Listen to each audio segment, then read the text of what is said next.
Let's take a look at modal positions, the caged system, and arpeggios, how they lay over top of each other so we don't get lost, right, within our solos and targeting our chord tones. So if I have an A major 7 in this position, right, just sort of in my first position, I have my Ionian, right, perfect, and then I have my arpeggio, so I can target my chord tones, or I can do it here.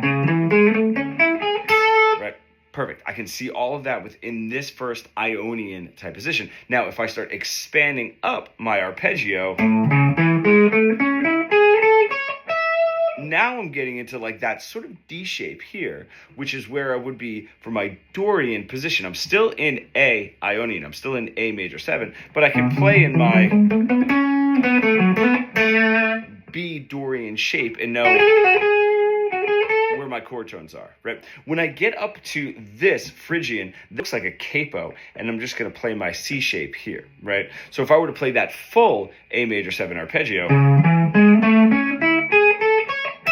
I could play it right there. That's my C sharp Phrygian, right? And then of course my Phrygian and my Lydian just lay like right over each other. So that also will take care of my Lydian position of D. When I get up to my Mixolydian, all right, I'm going to be looking at my root note on the A string here, and my A shape, right, for the cage system, my A shape, right, and then I can see if I'm looking at my E Mixolydian, I can see this arpeggio in there if I want to play it this way.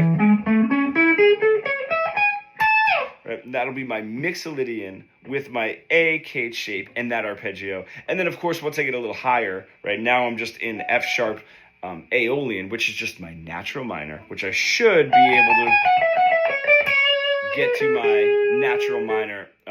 Anyway, like I should be able to play my relative major and minor back and forth. So that's how they sit on top of each other. Now, of course, things change when we add, if we were to add a flat, make it a dominant 7, because now I'm starting on my Mixolydian mode. I'm seeing it in Mixolydian. If I jump up here, I'm sort of seeing it in a Locrian or an Ionian, right? You have to follow those modes. But if you can understand it within Ionian and the major 7 shapes, you could try to move that throughout the other modal shapes and arpeggios.